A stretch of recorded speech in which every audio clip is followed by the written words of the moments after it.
hello and welcome to the preview show of Randwick Anzac Day. That's Matt Taylor, that isn't Mark Lambourne. Mark has got some issue to deal with, so Aaron Macy is on the team. Hello Aaron. How are we going?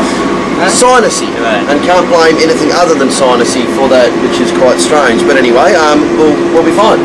We'll be fine. All good, all good. What do we say, mate? Well, we've had come through cyclone, whatever it was called, in Sydney earlier in the week. 200 mils plus of rain has fallen. Yeah. But the last 2 to 3 days, or the last 2 days, have been nice days. well, you really can't see this as we sit here on the iconic Coogee Beach. We're looking the other way, but it's 22, 23 degrees at about 9 o'clock in the morning, and or 10 o'clock in the morning, and a little bit almost the same yesterday. So yeah, might not be as bad as we thought it was going to be earlier in the week. Yeah, I thought it was going to be off at one point. Well, they were trying to, but I think we'll probably get to about an 8 range, maybe something like that. Just need horses that handle the very wet. Yeah, exactly. But probably as far as surface water goes, probably not. There is a chance. There is a shower forecast for later in the day, or for mid in the afternoon tomorrow, which would obviously ruin things. So if that comes, it's game over. Back to a 10. Yeah, that's right. Exactly right. But as far as where the rail's out 12, so it is almost fence gone. Race to the outside. Agree. Yeah, we'll see it early. Once 1 or 2 jockeys head wide, it'll be over. I don't think inside that's awful ground, like the Randwick rail, but the better ground is out wide. I can just see them racing actually just in a pack anyway, and just getting there. I'd rather be on wide gates and to make it easier to get there. And I think leaders are going to probably struggle because they're just not going to get far enough out into the fast lanes, because those fast lanes are going to be out wide, are probably potentially 4 to 6 lengths faster than the inside lanes. So they're saying a fair bit stronger out wide. Oh yeah, the 1x1's a perfect spot. 1x1 maybe, even peeling depending on what the side of the field. Yeah, it's the old like racing on the mid north coast, just race to the outside fence and away we go. I think we'll see a bit of that, but not impossible. Anyway, beautiful. All right, so a lot does come down to what happens with the weather in the afternoon, but at the moment I'd say 8 is probably a fair mark in it. I think so. Beautiful. Spruik. Packages. Package king. Matt, what have we've got? It's the carnival's finished, so a lot of the packages that were on are over, so we thought we'd throw out quite a few packages. Yeah, so the RSPs and Darren Potter and the Mounting Yard all have 4-week options. Yep, absolutely. Jump on board. Well, let's just start with the Mounting Yard and Mr. Pollitt last week, who did say, I am unloading on Slightly Sweet and I'm not stopping. Betting up and I'm not stopping betting on Slightly Sweet. So he's come off a great set last week. This is the time where you've got this big transition into now wet trackers and also a lot of horses first up here. So Mounting Yard Mail at Randwick tomorrow will be awesome. Glenn had a great day, so he's very confident. Yeah, lovely. No, this is a perfect meeting for Glenn with all of that. Warren at Flemington. We all know how good Warren at Flemington is. And old mate with the sand cleaners coming back. Sorry about that. Race Speed Profiles had, I think the set that we put out in Sydney last week was almost as good as what we've ever done, but is there any danger of our first picks winning and the horses at big odds actually getting a fair rub of the green? But we're seeing him very, very well. And as we were saying, race 1 is for the 2-year-olds over 1100 metres, and basically $6 everything in Costa Line, Stravigo, Concombine, Meteora Miss, apart from Painted Fireball, who's $3.40 in favour. Yeah, and there hasn't been a great deal of money in this race, so we can jump straight into it. All right, lovely. 2-year-olds obviously hard to work out a map, so we won't really give that too much short. But what are your thoughts, firstly, boys, about the unraced horses? Let's start with the favourite, Painted Firetail. We'll let Aaron start with this one.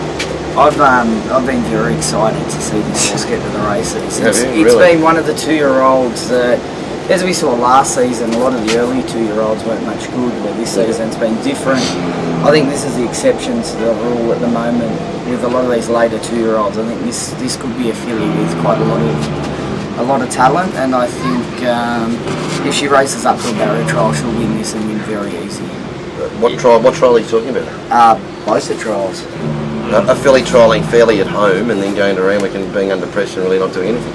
I love both of the trials. I love the action. Okay. I think she looks quite a professional. Aaron and I had a bit of a chat last night about it. The Warwick Farm trial obviously looks good next to a horse called Savannah Rose, and Savannah Rose had form around, beaten a length or so by Ottoman. So you can see the form line, you can see the price. Yeah. That was at Warwick Farm, and at Randwick, a little bit testing track, wasn't quite as dynamic in my opinion. It was obviously a quiet trial. I thought it was just a quiet trial. And It wasn't I thought quiet. she looked to be But anyway, at happy with it. the prices on offer, I'm going to go with one of the horses who had a race. Yes. I'm going to start off, not a bad bet I suppose, 5 each way on Stravago. Just seemed to be sort of a length or two, or off winning last campaign, and looked had a little break, had a nice trial at Randwick, and looked super strong, and look, could just sort of control this, maybe kick away, I'm hoping, and I'd imagine Firetail will be charging at it, as will a couple of others, but Stravago is where I'm going to go, and I'll have 2 units on a horse called Concubine, this is for Gay, and look, simple method, Gay Waterhouse, 2 trials at home, and they just seem to be fitted in the good thing about its trial over the 1,000 metres was it looked like it was relishing that extra trip, so I think it's going to be it's going to be well prepped up for the 1,100 metre start. As I'll make it back, I will just keep pressing on. So from the way we're looking at things, we think it's a much more impressive trial than Painted Firetail and opposing Painted Firetail. And Costa Line comes out of one of the stronger 2-year-old races against Holler. That's the numbers that it's run would have won most of the 2-year-old races this year. All of this has been said without actually, I really can't remember what the Costa Line looks like. And I've got no idea what Concubine looks like, and I've got no idea what Painted Firetail looks like. So from my point of view, a lot of it does come down to wet track time capabilities on that, which you'll need a bit. Well, the interesting thing with the favourite is it's bred to him, in both sides. The male around the hearings, unless we do see a good improvement in the track, it's most likely not running. So it's interesting to see that. Anyway, I mean, even still, regardless if you want to see what this type is to get it, and Manningham Male is your friend in that regard. So, you're betting that? You're having 5 units each way? 5 each way on Stravago and 2 on Concubine, and I respect Costa Line. I'm a bit against Dane Slargo coming from that English race or whatever it was, and a little bit of value maybe. On 2 units, 2 units in Costa Line, 2 units Concubine as I sit here right now, but it might be 0 units in all of them. And I've got a feeling that Concubine is a pretty solid horse. So it looks real solid. Stravago looks to be rather solid. Yeah, exactly right. So this is just this is just based on numbers, not on wet trade capabilities, and they might be both in the bin as far as I'm concerned. I am, if it's here, 10 units Painted Firetail for all the reasons I spoke of. 5 units Stravago, I love the trial, a lot of the same reasons that Matt said, first up, second prep. And 2 units Coys at the big odds. Didn't mind its barrier trial, hit the line nice, looking. And Connor's horses are often little runty things too, so he could be a little bit tracker. Before we move along, Pro Bet Alive. This is really going to build into something pretty special, Matt. Like we've been 2 weeks really into it. I think people are getting all the betting moves. Who's actually backing what? Hopefully we're conveying an understanding about, like if a horse is blowing, if it's not bad, or if a horse is blowing and it's just game over for it. Exactly. And I think that's been conveyed quite a bit. Obviously you're getting the red and green lights from the mounting yard, both in Sydney and Melbourne, and they're based around both the Darren sets for Sydney and Melbourne as well too. So a lot of runs of seconds in Melbourne which has been very frustrating for the last 2 weeks, but that's going to change, so don't panic if you're on board. We know that it's just the ebbs and flows of this torturous game that we all love, but it's about where you're going to be at the end of the quarter, 6-month, 12-month period, and if you keep following that, you're getting great information regardless of what will be a winning set. Seconds are just luck. Exactly. So it's when you're running last, that's when you maybe come back and look at the form again. Yeah, exactly. When you go through and you say, we did everything right, we're taking horses at the right prices, but just not getting the results. If you keep doing that, it's going to be win after win after win, and they're going to be a lot more winning days. So keep going with it. You can still sign up via probetter.com.au. That's probetter.com.au, BETTA.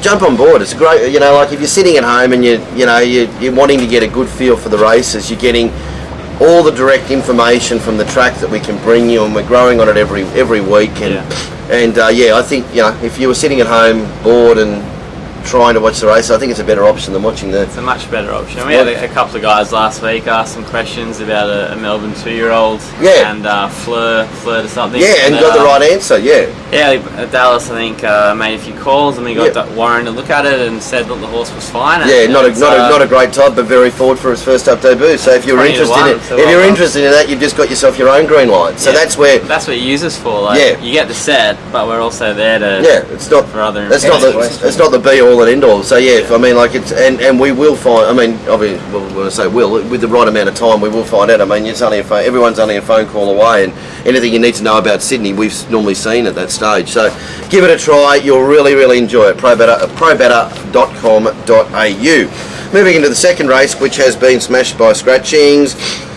Sarajevo, I suppose, is about a $3 favourite now. Is at Liberty Island about $4. And Confederate.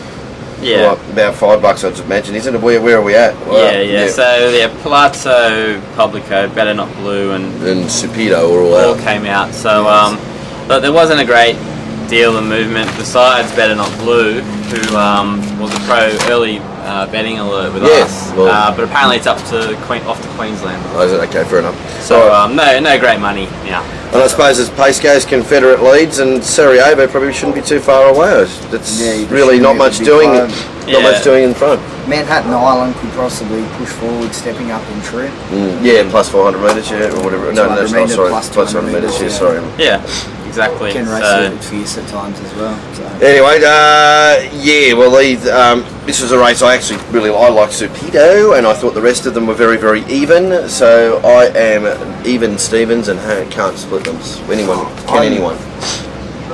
I was really keen on Better Not Blue, and I think Matt was rather keen on it himself. He basically I came up with the early price alert, so I didn't mind it. Yeah, exactly. So we've all kind of. No, I preferred Supido in the race, but but Better Not Blue was the alternative. So. Yeah, but the one I did like at value, and it's not going to be a bigger price now, but is Very Delicious. Yep. And look, it's going to. I think there's going to be a bit of that slowy sort of pace where they're going to go too slow, which might allow the sweeper to come just into to come it. too close, and just peel around to the outside lane, and away we go. Yeah, like she surprised a lot of people last campaign and just kept stepping up. So I'll have 4 units on Very Delicious. The form around Tester Shadow sort of ties in with quite a few of these, including Tree of Jesse, who was a Saturday winner at one point. So. Look, it was $15 and now it's about 6 or 7. I think that's 4 units on Very Delicious. I thought the one that was probably didn't seem bad odds was Confederate. Obviously, tomorrow or Saturday is going to be a day of fitness and all that sort of business. This is Gay, third up with 3 trials leading into it. So that it seemed to be set up and it seemed to be decent odds, but. And it went well first up at Warwick Farm and then just went missing last start. So if you can forgive last start, which I think is not a bad thing to do, it's got to be in the race. It's probably my top pick on value side of things, but it's a race that, as I said, I've got about a length between all horses. We've gone a little bit different. I'm probably leaning towards Tree of Jesse being the value horse for a similar reason to what Matt said. They could go a little bit slow. She'll sit there. I think 1200 is a right trip. I don't think she should have ever been at the 1400. I think she's a 1200 metre blouser. I like to trial, as we've seen of late, the Cummings horses seem to be a little bit more forward. They really seem to get the work into them, so it's a big plus on the wet track. And I still think Sarajevo looks a new horse since being gelded, has his mind on the job. Yeah, that's the big thing, isn't it? The gelding for him. I mean, he's never been a star. He's been a bit spruik, but he's really done nothing. He's got that first up win last up, but remember that was one of the lowest races of all time, and he just had to win it. So he doesn't give me the impression of a first upper, and he's probably more no than yes on a wet track. But then again, the bar isn't that high here to win. So I'm giving him that first up as a gelding, which is always which is one of my theories, isn't it? If they've got if their horse has been gelding, it's like they've got a new toy. So here we go, and here we're going to go. And I think that's where a lot of people get confused about how positive a gelding is because they're actually just been revved right up and they go, oh, here's Kingston Town again. But really it's still the same horse, just without no balls. Yeah. Anyway, okay, cool. Any bets? What are we doing? Yeah, I'm having 4 on Berry Delicious. 4 on Berry Delicious. Aaron? I'm sort of half keen. Yeah. Okay. I'll have 3 on Tria Jesse and 2 units Sarajevo. Apologies for my nose, but I can't help it. Okay, yeah, I'm nothing there. Race 3, moving along. It is Salfordard 420, White Dove 475, Dukan 480, and 4 Carat $8.50. Yeah, there was a bigger price put out for Dukan. It was about $8 into 460, but that's sort of been the only real go of the race, and it's just sort of levelled out in a bit of an uninspiring affair. Right, you discuss the pace. I'm going to blow my nose. Okay. With the pace. Yeah, look, I didn't see too much speed. I thought I thought White Dove would probably push forward. Yeah. Majestic Beast trying. Majestic sort of will probably try, and Dukan was fairly handy last time, and up in distance is going to be there. But I've got a pretty gentle affair all the way around to the turn, and then we'll see who's got what left. The horses there that you mentioned can go benchmark, and then again they can also be controlled to go as slow as they possibly want to. Yeah. So yeah, it could be la-di-da. Okay. Any thoughts? Did we like anything? I found it a highly unexciting race. The only horse that I was a little bit interested in was Dukan, because I saw it at Warwick Farm. It was first up at 2,200 metres, which is something we don't usually see in Australia, but it was big, it had improvement. I liked the way it hit the line, worked home well. I thought stepping out to a bigger track and up in distance would be a huge improvement. I thought he could box seat and kind of looks the value, and $8 was good odds. Beautiful. Was. And I still think it's probably going to be around the $5 mark unless Chris Lees is rather confident, and that's syndication can have a bet when they are confident. Well, I had a chat to Luke via social media, which is always good, Luke Murrell, and Australian Bloodstock, I asked him why the break between runs, which that was concerning me, because I loved its sort of debut in Australia. And it's sort of it is a race that if you've got some different form, it's not a negative, is it? Yeah, no, that's one of the races that was due to enter in was abandoned, so he's missed a run, missed a little bit of work, so a little bit of cold water, but it is 2,400. Yeah, it is. Remember, well, like most of that, it's a 2,400 metre winner on a soft track, and so I was a little bit perturbed by that, but I'll have 2 units on Dukan. I'm going to have 2 units each way on a horse called Soviet Courage, which is a Waller horse, also an international. You're playing different form. Yeah, once again, I've seen it do well over 2,400 before. It's a different world. Its last run, it wasn't too bad, but it just looks a genuine 2,400 metre horse, and I'll have 2 units each way on him. My old mate 4 Carat, which has been poorly handled his last 2 runs, it has got the ability to actually run okay numbers that should be good enough to win this. The last 2 starts, it was in an absolute walking race, got too far back and out of play at Flemington. The run's a lot better than it looks. The start before was one of the most awfully interesting rides you've ever seen at Bendigo or wherever. Bendigo, Mornington, or wherever it was, it should have won by 55 lengths. Comes back from Melbourne, no star, but 2 units each way for 4 Carat. If it gets things to suit, it can, or it's more suitable than it has, it can do something. Yeah, and I'm 2 units Dukan. All right, not overly excited to play. I have 1 on Major, who I thought finished off well. I'll have 1 on Major too. I was quite keen to back it if it was up to 2,000 next start. It's just that up to 2,400 is a slight query, but you get out to blow out odds. Yeah, look, it's been to 24 and it's run half a length to Fraser's and Sir Bigglesworth, and anyway, as I said, it hit the line really well last start, so I was starting to be knocked out by him at big odds. Alright, moving on to race 4. Should mention before, now you're here, Aaron, we'll talk about 1-2 Follow, our very good friends from 1-2 Follow. First and foremost, we'll mention track work, which continues to fly with Mr. Ashman. It was a couple of minutes yesterday, wasn't there, I think? Or? Yeah, yesterday. I think he gagged one. Yeah, I think the thing in the last, was that? Was that one of No, it was the one Waterhouse horse. He actually Okay, fair enough. You didn't find, and I couldn't find it from the yard or Whatever. But there was University. another couple of winners there for Nick anyway, and that's he's on been top. going very well. What is it? 140 profit on turnover. 140% in April, so he's flying. Yeah, lovely, cool. Well, that's combined with Warren as well too. Yeah, With Warren both Utley the boys, from the yeah. track work. So it's for $10, you're getting a great service.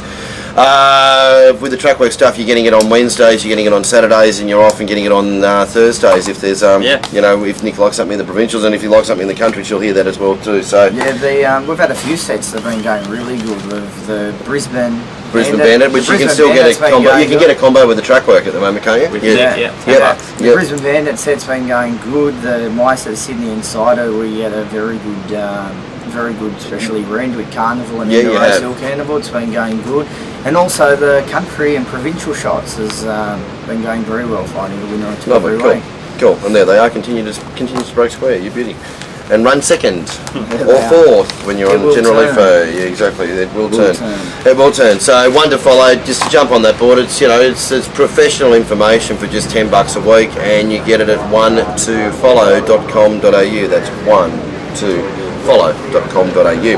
Gallipoli Handicap over 1600 metres is race 4, and the final race in part 1. Sadler's Lake $4. Oh, this is with Invisible to come out and Heavens Above to come out. Yeah, so look, So what are we about? $3 Sadler's Lake, about $4.50 Swift Lady, and about $5 Puzzling Wonder. Does that sound about right, or something along those lines? along those lines, exactly. Along those So lines. it was interesting. Before the scratchings, the bookies put up Sadler's Lake 280, and it was out to $4. So sort of like it was a bit of a sprue course. So they wanted to keep it short, but obviously there was a bit of money around elsewhere, so they just kept easing it out to $4. Bit of money, man of distinction at odds, I believe. Yes, I believe a couple of cashed up cricketers maybe Getting and right mates. So I guess the main story is Sadler's a little bit easy. Yeah, well, yeah. So it should be on a wet track, I would have thought. All right, pace-wise here, we are going to It's now see changed. Invincible's not going to lead. No, I think Puzzling Wonder, Swing Sensation, and Man of distinction. Man of Distinction. Does Yeah, have exactly the right. blinkers off, but up to the mile should just see Yeah. rolling along. But in not front or forward. probably a race that'll be run below benchmark pace, I would have thought. And I've got a feeling that tomorrow might be a bit of la-di-da stuff. You know, they get out there, it'll be a wet track, and see how we go. Anyway, cool. All right, that's that. What are you doing? Do you As I want go and to blow my start nose off again. Yeah, Driving look, me mad. sort of I thought Sadler's Lake, I sort of was worried about its head carry going into last start, and it was a bit better, and look, I think that's going to prove to be a pretty strong form race for this. So yeah, look, wet track and all that sort of stuff, I do think he's probably better, but am I going to take the odds now? No, I'm not. It's a non-betting race for me. Yeah, look, it's a bit hard to say. You've got horses like Man of Distinction, Swing Sensation stepping up in journey from lowly rating races, and I just think Sadler's form is clearly coming from the best race. And look, I'll just see where its price gets. If it's too silly, not interested. If it gets back out to $3.50 or $4, it could be a good bet. I think. I really worry about the way, because the straight wasn't all that bad the other day, when it came into it, and you could just see it was travelling, and then it's just wheels just spun. I mean, that straight was only about a dead 4, dead 5 when it was in, and it didn't handle that. But what about being the 3 wide without cover? All of that, but it didn't just look like its wheel spun when it put down. It's not a wet track. It's not a wet track type. No. I saw how it raced. I'm saying I've got to oppose it on a wet track, because I just don't. It's just not a wet track horse, and I know it might get a little bit better than we think tomorrow, but I just didn't even think it handled a straight that was just had a little bit off. I'm saying rock hard horse, rock hard required for that. But in saying that, again, the bar isn't that high for it to be winning this race. Swift Lady is the horse, I think, back up as gold for tomorrow. Whatever the track is going to be testing. Probably it should have finished in the finish, almost gone close to winning. Yeah, It's a clear possibly, but it still was huge odds. But John Sargent is very good at bringing him along. It's had 1 million runs. It's on the back up. He's targeting it. I saw Nick write something about it in the paper. Didn't he? Targeting the Oaks or something like that. He's very good at doing this sort of stuff. John He's Sargent. one sort of. It's that whole New Zealand theory again. They seem to be able to keep horses up forever. Yeah. So I mean, look, she's got fitness. She's got backup. She's got a decent run last start. A decent enough run for this, and she handles the wet. So that for me is 2 by 2 units, 2 units each way on Swift Lady. Okay. I'm giving Saddler's Lake another chance. Oh, look, I think it's the best horse in the race, clearly. I'll say that, but I just can't be on it on my track. And this is very price dependent, as Matt said. I think if he does, people do want to oppose him for the same reason you do. Sometimes class and being fit will just win the race. And, exactly. And I've got quite a good rap on the horse and think that he has quite a lot of class on this field. And I think he could get a real nice run to sit in, probably 1 by 1. He's well drawn. He's very well drawn. Just gets that beautiful run, and it's one of these rides that Tommy Berry can do quite well. If he's stalking and just go to the outside fence. Yes. I think it's him, and I also agree with Swift Lady. I like her on the back up. I'm locking the stable. I love to run. I was actually on her at the hundreds last start, and I thought she was unlucky not to run a hole. They're the two. I think Man in Distinction's improving. I would have liked to have seen him keep the blinkers on. Stepping up to the miles ideal, but I still don't get why the blinkers have come off him. All right, lovely. That's it. Wrap it up. That's part 1 for me. Beautiful.